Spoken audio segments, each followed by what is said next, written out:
오늘 이 아침에 이 주일에 주시는 말씀은 정교하게 연관되어 있는 두 이야기의 가운데 부분입니다. 이 이야기를 중심으로 다른 하나의 이야기는 그 앞과 뒤에 연결되어 있습니다. 이 두 이야기는 공통점과 그리고 또한 반대되는, 대비되는 점이 있습니다. 그것은 또한 누가복음에서 아주 분명하게 나타나고 있기 때문에 그 공통점과 대비되는 점에 대해서 우리들이 주목을 해야 오늘 누가가 우리들에게 이야기를 하고 들려주고자 하는 메시지를 들을 수가 있게 디자인되어 있는 본문입니다. 먼저 이 두 이야기, 우리가 읽지 않았습니다. 앞뒤에 있는 그 이야기와 그리고 이 본문에 있는 가운데 토막에 있는 이야기와 할 때 공통점이 이것이 둘 다 이제 하나는 여인의 이야기입니다. 그리고 또한 둘 다 고통 중에 있는 여인의 이야기입니다. 그리고 무엇보다도 누가복음에 의하면은 이 두 여인의 이야기는 12라고 하는 숫자에 연관되어 있습니다. 우리가 그 병행문구라고 하는데 이 본문의 기사에 병행문구가 마태복음과 그리고 마가복음에서도 이미 나와 있습니다. 마가복음에서는 5장에 나와 있고 마가복음에서는 9장에서 기록이 되어 있습니다. 그런데 이 두 앞선 이야기, 우리가 아는 대로 마가복음 복음서 가운데서 가장 먼저 기록된 복음이고, 그리고 마태복음은 예수님의 제자 가운데서 가장 자세한 그 묘사를 기술을 하고 있는 사람이 바로 마태복음입니다.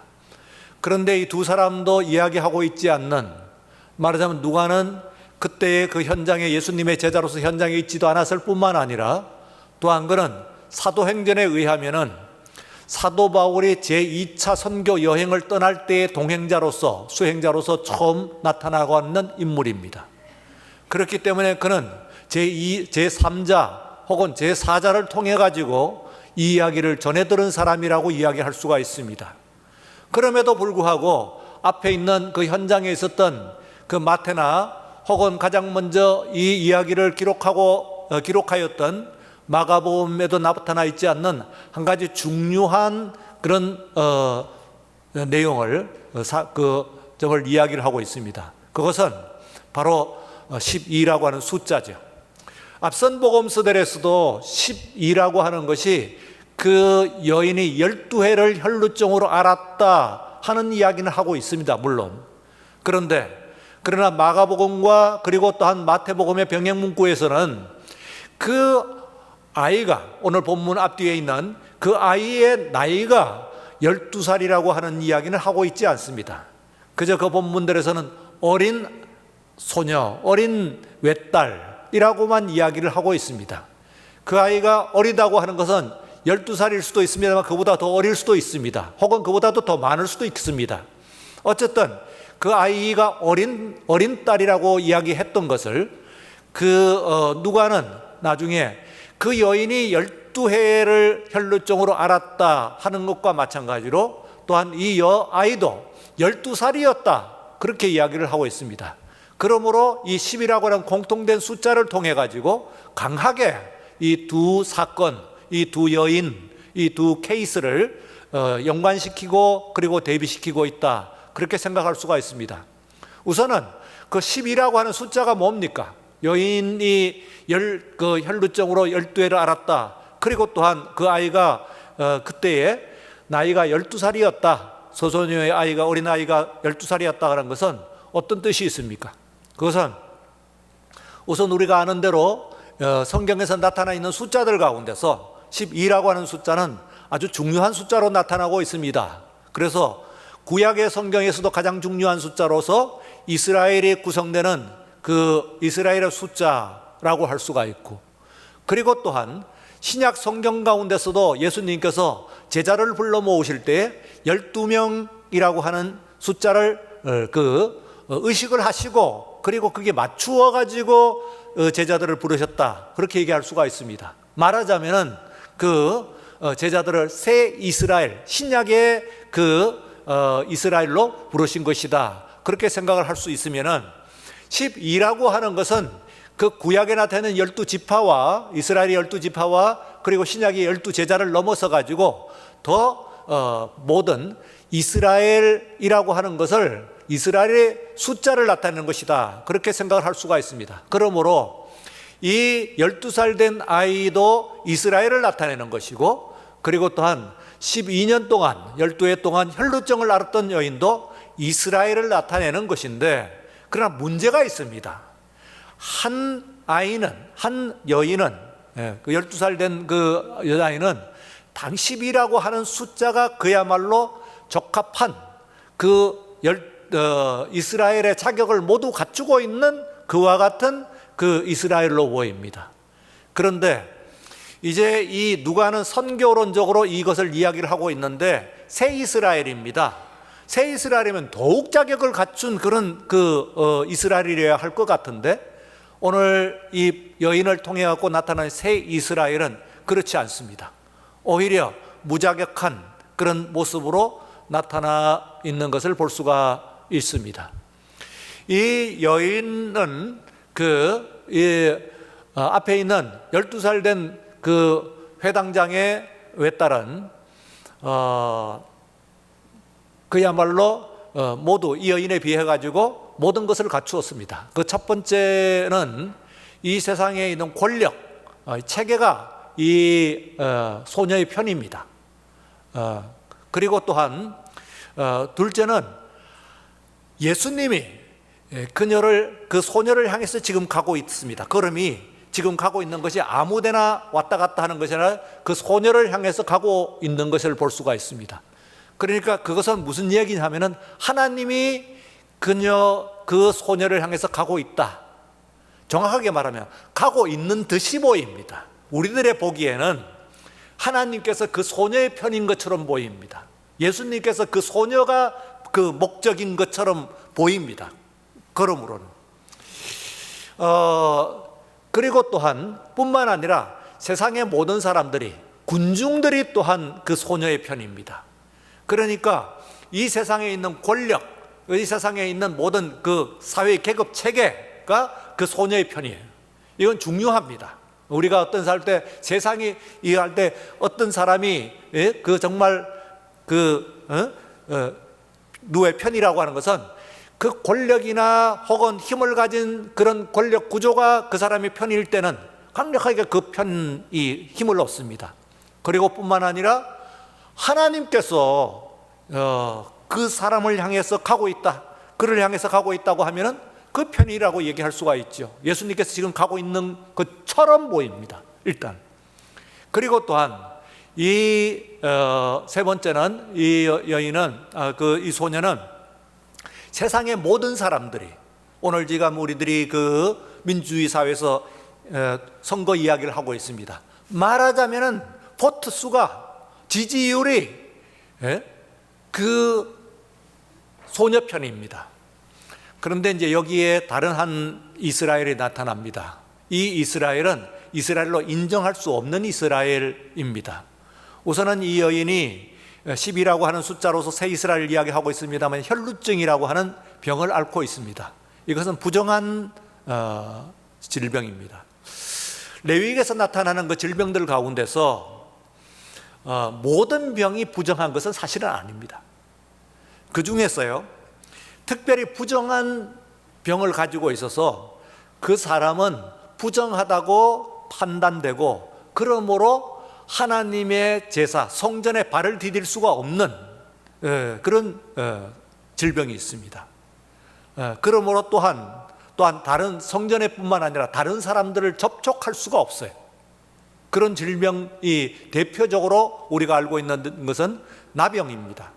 나병이 바로 그와 같은 질병이에요. 나병에 걸리게 되면 그것은 불결하다 하고 선언이 됩니다. 그리고 또한 그 나병에 걸린 환자는 성전에서 예배를 드릴 수가 없습니다. 성전에 발을 디딜 수조차도 없습니다. 그리고 또한 뿐만 아니라 성전뿐만 아니라 다른 사람들을 접촉할 수도 없어요. 그런데 여인의 혈루증이 바로 그렇습니다. 여인들이 이제 한 달에 이제 월경을 하게 될 때는 7일 동안 부정합니다. 그러므로 그 기간 가운데 있는 여인은 성전을 발을 디딜 수가 없습니다. 그리고 또한 다른 사람들을 접촉해서는 안 됩니다. 그 당시는 그것이, 그리고 또한 만약에 그 일주일을 넘어서 가지고 계속해서 현상이 이제 계속된다고 한다면은 그 여인은 정말로 불결한 상태가 됩니다. 그래서 말씀드린 바와 같이 이 여인은 하나님께 예배를 드릴 수뿐만 아니라 하나님을 배울 수 없을 뿐만 아니라 다른 사람도 만날 수가 없어요. 하나님과 사람을 만날 수 없었다 하는 게 파문입니다. 말하자면 이 세상으로부터 그야말로 쫓겨나는 그와 같은 형벌을 받게 되어 있는 것이 바로 혈루증이라고 할 수 있습니다. 그래서 이 여인이 지금 이 세상 밖에 있다고 하는 의미에서 새 이스라엘은 이스라엘 밖에 있는 이스라엘이다 하는 것을 누가는 여기에 통해서 우리들에게 이야기를 하고 있습니다. 하나님께서는 이스라엘 자격을 갖추고 있는 곧 세상의 모든 힘이 있는 권력 구조나 계층 모든 구조가 그 편인 사람들, 그리고 또한 하나님께서도 교회도 그 사람 편인 것처럼 보이는 사람, 그리고 또한 뿐만 아니라 세상의 모든 사람들도 다 그를 호응하고 그리고 또한 그를 따르는 추종하는 그런 사람들로 구성되어 있는, 당연히 그 사람은 이스라엘로서의 자격을 갖추고 있는 그런 사람처럼 보이는 그런 사람과, 이제 예수님께서, 하나님께서 새 이스라엘을 구성을 하실 때에 그 외적인 조건으로 보게 되면은 오히려 그 세 가지의 조건에서 멀리 있는 모습이 혈루증. 이 사람은 이스라엘 밖에 있는 외인입니다. 하나님께서도 그의 편이 아닌 것처럼 보입니다. 그리고 또한 세상에 있는 모든 사람들도 그걸 경원시합니다. 그런 사람이 과연 하나님의 이스라엘이 될 수 있을까 하는 질문입니다. 이 질문을 누가는 선교사 누가는 한가운데 우리들에게 지금 놓고 있습니다. 과연 오늘 이 시간에 하나님께서 새롭게 구성하시는 이스라엘, 하나님께 새롭게 교회라고 한다면, 하나님께서 교회를 새롭게 구성하신다면 어떤 사람을 데리고 어떻게 구성을 하실 것인가 하는 것에 질문을 합니다. 우리들에게. 당연히 우리들은 신자들 중에서도 가장 자격을 갖춘 사람들, 가장 모든 사람들이 칭찬하는 사람들, 모든 하나님도 지금까지 그와 함께 했던 그 은혜를 받고 축복을 받았던 그런 사람들을 통하여 가지고 하나님의 교회를 세우실 것이 아니냐 하고 우리가 당연히 대답을 하겠지요. 그러나 의외의 도전적인 질문을 합니다. 하나님께서는 어떻게 새 이스라엘을, 새로운 교회를 구성하신다면 어떻게 하느냐 하면은 사람들이 불결하다고 하는 그야말로 3D입니다. 3D라고 하는 건 뭡니까? 그때 3D 직종이라고 하는 말을 했는데, 더티, 더러운, difficult, 어려움, 고된, dangerous, 위험한 이런 직종. 그러니까 우리들의 흙먼지를 묻히고 땀을 흘려가고 고통스럽게 일하는 것보다는 말하자면 말끔하게 그 책상에 앉아서 사무 행정직이 아닌 그런 일들, 사람들이 깊이 하는 그런 직종을 가지고 우리는 3D, 하기야 요즘에는 이제 근자에서는 모든 직업의 관들이 많이 바뀌고 있기 때문에 지금 또 달라집니다. 달라진 세상 가운데 있기 때문에 그전에는 3D라고 지칭했던 것들이 각광을 받는 시대가 오고 있고 이미 왔다고 할 수가 있습니다. 이미 온 그런 시대 가운데 있습니다. 어쨌든 한 20년 전에 우리가 3D라고 하는 것을 이야기할 때 이 여인은 그야말로 더럽고 추하고 그리고 또한 아주 고된 삶을 살 뿐만 아니라 또한 아주 위험한 그런 사람이에요. 접촉을 할 수 없는, 이 사람을 접촉해서는 안 되는 그런 사람으로 이제 분류가 되어 있습니다. 아마 그 코로나 기간 가운데서 우리가 그것이 무엇인지 하는 것을 더럽다, 위험하다 하는 것이 뭔지 하는 것을 충분히 이제 우리들이 체험을 한 기간이다, 학습을 한 기간이다, 그렇게 이야기는 할 수가 있어요. 자, 그래서 이제 이 여인이 지금 현재 하는데, 하나님께서는 이 누가는 그때의 그 여인이 12해를 앓았다고 하는 것과 함께 그 아이도 12살이라고 해서 이 두 사건을 그야말로 연관을 시키면서 이제 우리들에게 그 이야기를 해주고 있습니다. 근데 이 여인이 어떻게 해서 새 이스라엘이 되느냐 하면은 이제 만진다는 거예요.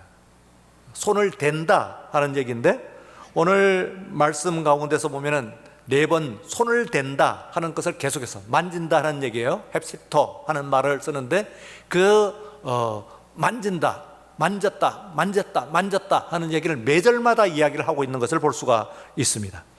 여러분들 거기에 보시면은 44절에 보시면 그의 옷가에 손을 대니 혈루증이 즉시 그쳤더라. 45절에 내게 손을 댄 자가 누구냐? 그러니까 46절에는 내게 손을 댄 자가 있도다. 47절에는 여자가 서서 손길 줄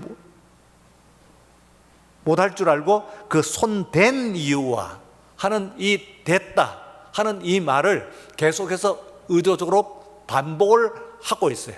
그래서 굉장히 능동적인 행동을 나타내고 있는 그런 동사라고 볼 수가 있습니다. 이게 얼마나 능동적인 것이냐 하면은, 예수님께서 이제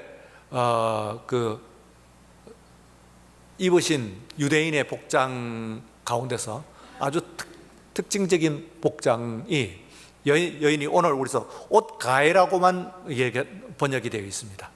근데 우리들이 입은 옷가하고는 조금 그 의미가 다른 것이, 유대인들이 갖고 있는 옷의 옷가의 옷수를 이야기하는 겁니다. 이게 이제 찌지트라고 하는 것인데요. 찌지트 하는 것이 그 사람이 유대인인가 하는 것을 알아볼 수 있는 그 아주 중요한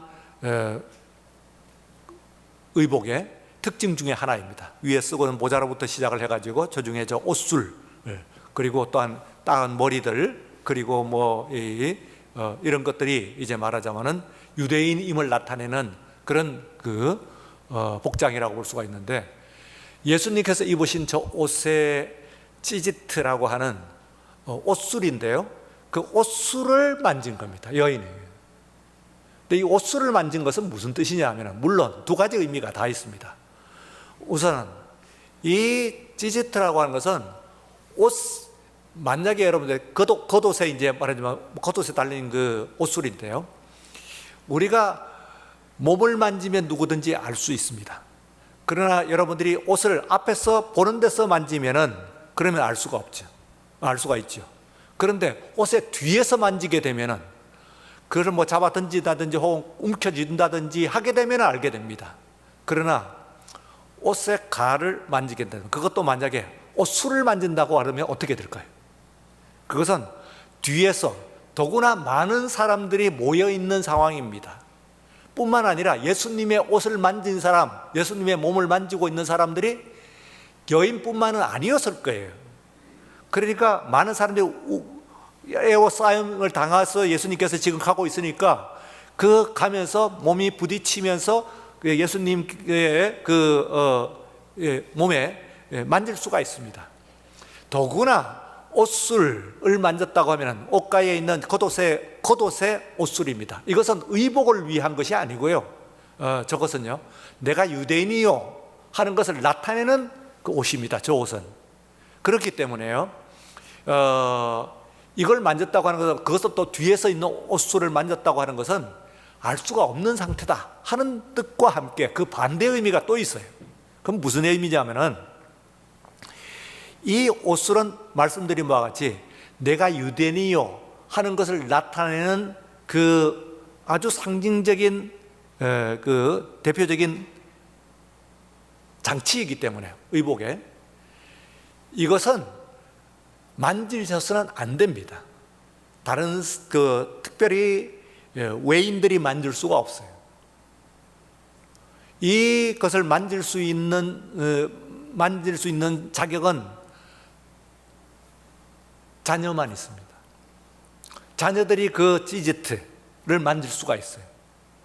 그래서 오늘 여기 말씀 가운데서 예수님께서 이제 그 여인을 낫게 하시면서 따라 내 믿음이 너를 구원하였으니 이렇게 이야기하고 있습니다. 이때에 이 따라 하는 말을 우리가 주의해서 자세히 볼 필요가 있습니다. 우선 예수님께서 이때의 나이가 얼마나 되실까요? 우리가 아는 대로 33세를 넘으실 수는 없습니다. 33세에 예수님께서 이제 십자가를 지셨으니까 33세 미만인 건 틀림이 없습니다. 30세에서 33세 사이겠죠. 어쨌든 그러면은 이 여인은 연령이 어떨까요? 아이는 12살이라고 하는 나이가 나와 있습니다. 그러나 이 여인은 12년 동안 혈루증을 앓았다고만 나와 있지, 그러나 그 여인의 나이가 그것으로 증명되는 것은 아니긴 합니다. 그런데요, 여인의 그 신체에, 여인으로서의 신체 현상이 나타나는 나이와, 그리고 또한 그 여인이 12년 동안 그것을 알았다고 하는 것을 봐서는 일단 연령적으로 보게 될 때 예수님보다도 적다고 할 수가 없습니다. 확정할 수는 없습니다만, 그러나 우리가 앞뒤의 연관관계를 보게 될 때 이 여인은 실제적인 나이로서는 예수님보다도 적은 나이는 아닐 가능성이 훨씬 많습니다. 그렇다고 해서 50대, 60대는 아닐 것 같아요. 그러나 30대, 40대의 여인으로서 최소한 예수님이 딸이라고 이야기를 할 수 있는 연령은 아니에요. 만약에 12살 아이 같으면 딸이라 하는 것이 그런대로 또 자연스러울 수가 있습니다. 그러나 지금 30대의 남자가 이 자신의 나이 혹은 그보다도 더 많을 수 있는 여인을 향해 가지고 딸이라고 지칭하는 것은 적절하지는 않을 수가 있어요. 근데 여기에 중요한 의미가 있습니다.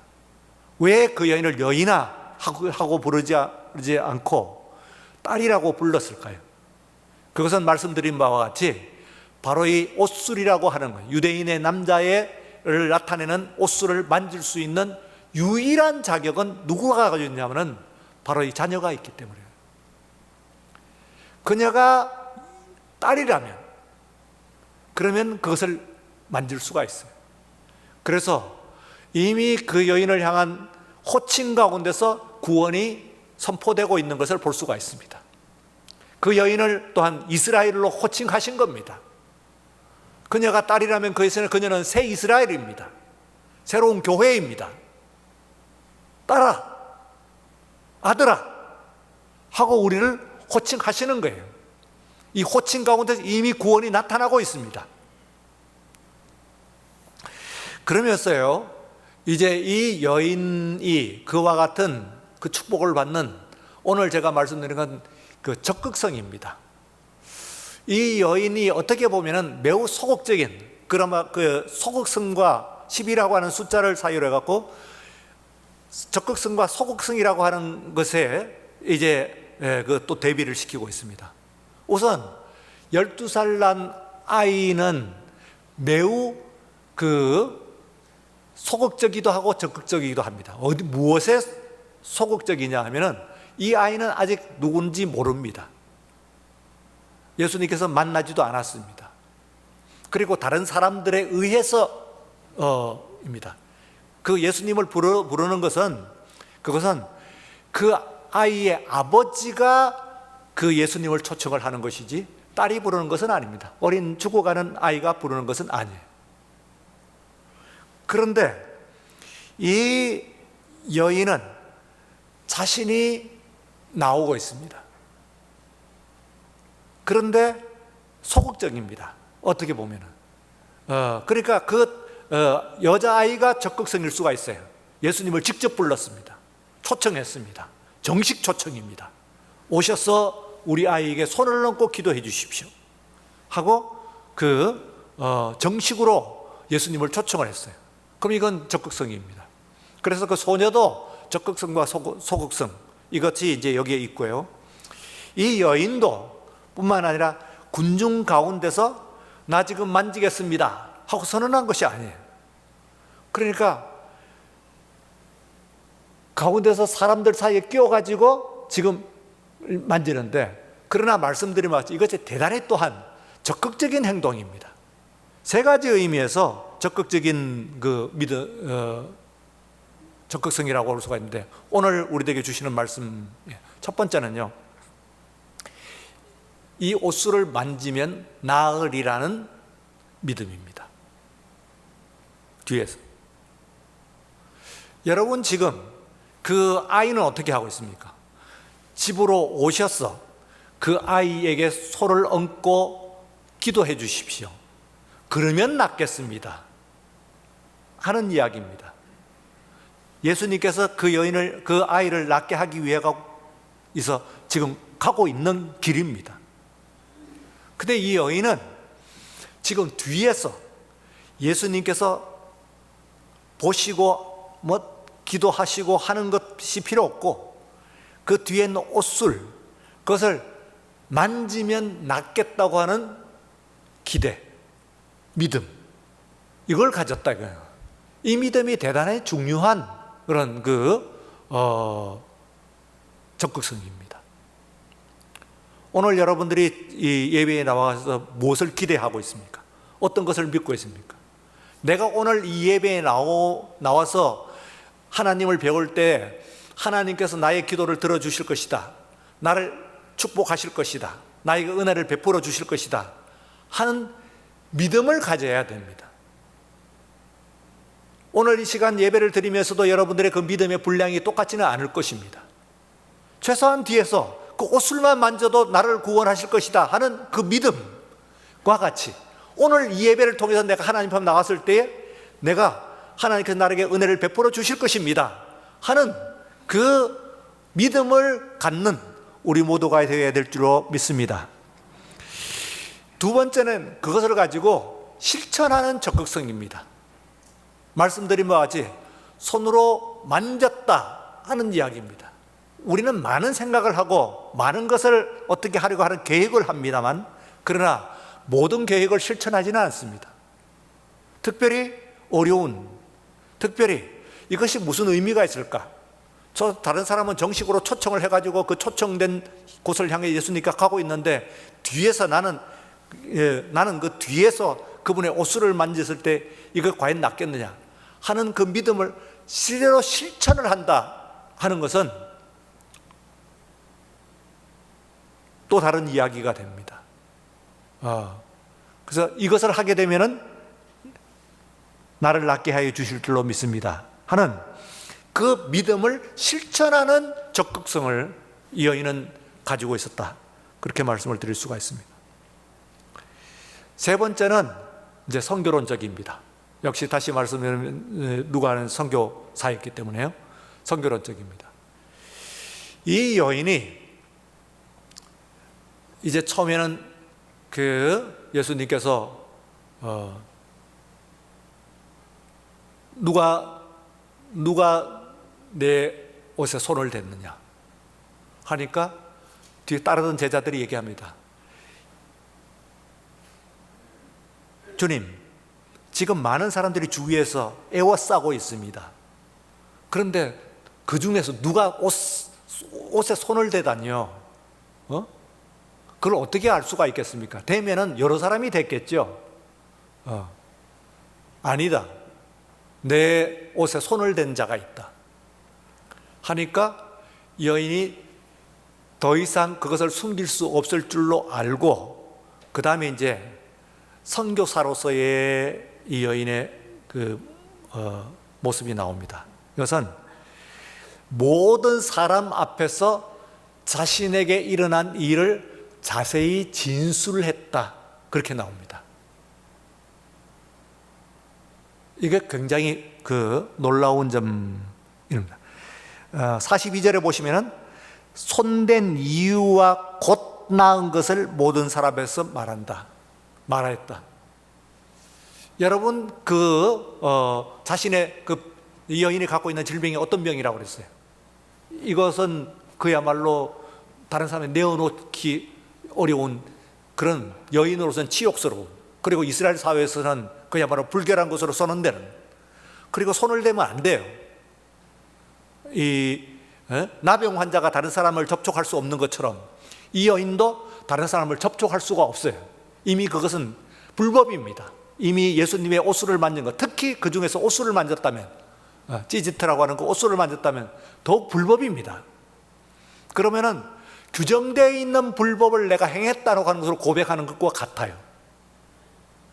그리고 또한 나 그것을 가지고 했는데, 그래서 나는 그럼에도 불구하고 나는 이분을 만졌다, 그리고 그래서 내가 나았다 할 때 나는 이런 사람이었고 이런 고통 가운데 있었고 이와 같이 나았다 하는 이야기를 하는 것이 여러분 쉬울까요? 하는 질문을 스스로 한번 해보십시오. 오늘 우리들이 은혜를 받고, 그리고 또한 오늘 세상 가운데서 하나님의 그 은혜와 인도하심 가운데 오늘에 이르렀습니다. 그러나 우리들은 그 모든 것을 이야기하고 있지는 않죠. 하나님께서 나에게 이렇게 하셔가지고 나를 이렇게 구원하셨습니다 하는데, 선교라고 하는 것은 뭐냐? 새로운 이스라엘은 어떻게 구성되느냐 하면은 바로 나에게 일어난 일들을 선포함으로 말미암아 그때의 새로운 일이 일어나는 거예요. 그래서 선교입니다. 나는 예수 믿는 사람입니다. 그리고 또한 나는 예수 믿어서 이와 같이 은혜를 받았습니다. 하나님께서 나에게 이렇게 축복을 하셨습니다. 내가 그 가운데서 어떤 믿음을 가지고 나왔더니 하나님께서 나를 어떻게 도우셨습니다 하는 것을 이야기하는 것은 다른 이야기입니다.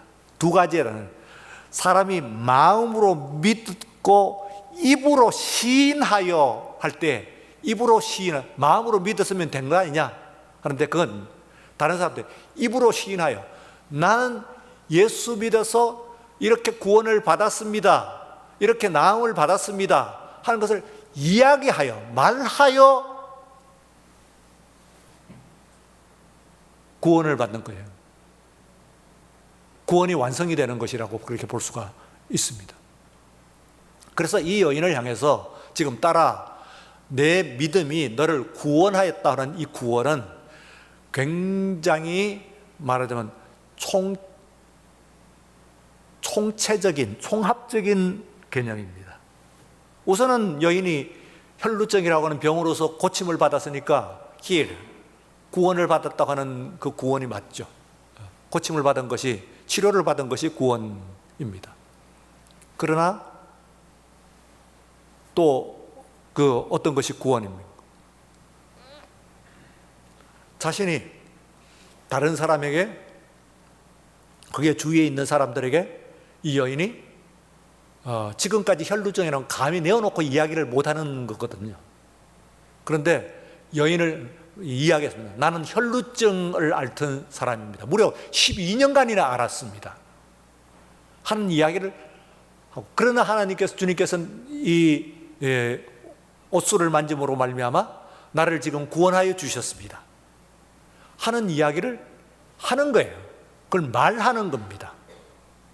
그러므로 여인의 구원이 완성이 되는 거예요. 그래서요, 이 여인의 우리들의 구원이라고 하는 것은 이와 같은 것을 합한, 말하자면은 마음으로 믿는 것과 그리고 또한 입으로 시인하는 이 두 가지를 합해가지고 이게 말하자면 구원이라고 하는 것이 이루어지는 것이다 하는 것을 오늘 우리에게 말씀을 해주시는 것이라고 볼 수가 있습니다. 오늘 이 여인은 방해거리처럼 보였습니다. 지금 여인 아이를 가는데 우리가 골든타임이라고 얘기를 하는데요, 골든타임 아시죠? 원래는 뉴스 방송에서 7시부터 9시까지의 그 황금 시간대를 얘기할 때 골든타임이란 말을 썼는데, 지금은 그보다는 그 위급 환자나 혹은 화재 상황 났을 때 5분을 얘기합니다. 화재가 났을 때 혹은 위급 환자가 생겼을 때 5분 이내로 출동하여 하면은 그 불을 끌 수가 있고, 그리고 또한 사람을 살 수가 있는데 그 5분이 넘어가면은 불가능해집니다. 그래서 골든타임, 아이가 죽어가고 있다고 얘기하고 있습니다. 미래 완료라고 하는 시제를 쓰고 있거든요. 지금 깔딱깔딱 죽어가는 거예요. 서서히 죽어가는 것이 아니에요. 깔딱깔딱 죽어가는 거예요. 그런데 이 여인이 그게 방해를 하는 거예요. 길을 막습니다. 이스라엘의 길을 막고 구원의 길을 막는 사람, 하나님의 길을 막고 은혜와 축복의 길을 막는 사람처럼 보입니다만, 역설적으로 그 여인이야말로 바로 하나님의 축복이요, 하나님께서 새롭게 구성하시려고 하는 이스라엘, 새 이스라엘, 혹은 지금도 하나님께서 새롭게, 우리 예수님께서 새롭게 교회를 구성하신다고 한다면 어쩌면 우리 눈에는 무자격한, 아니 그 무자격한 정도가 아니고 방해가 되는, 자격을 갖추지 못한 그런 사람들로 만들어진 단체일 수도 있습니다. 그러나 그것이야말로 정말 주님께서 새롭게 구성하시는 새 이스라엘이다. 세상이 보는 것과는 완전히 다른 새로운 구성이다 하는 것을 오늘 우리에게 말씀을 해주시죠. 오늘 이 시간에 여러분 자신을 스스로 보고, 그리고 또한 우리 하나님 앞에서 새롭게 여러분을, 교회를 새롭게 인식하고, 그리고 또한 주님 앞으로 나가는 우리 모두가 되시기를 주의 이름으로 축원합니다. 따라 내 믿음이 너를 구원하였다 말씀하신 것과 같이 오늘 이 시간 우리가 구원의 외인이었으나 주님 앞에 섰을 때 주님 우리를 부르시고 우리를 자녀 삼아 주신 것을 감사합니다. 우리가 아무것도 하지 못하고 또한 그것으로 감추기만 한 것을 우리의 작은 믿음 보시면서 우리를 자녀 삼아 주신 것 감사하오니 오늘 시간 믿음으로 주님 앞에 감사함으로 바로 설 수 있도록 축복하여 주시옵소서. 오늘 이 여인의 믿음이 적극성이 오늘 우리들의 믿음이 될 수 있도록 주님 함께하여 주시옵소서. 예수님 이름으로 기도드리옵나이다. 아멘.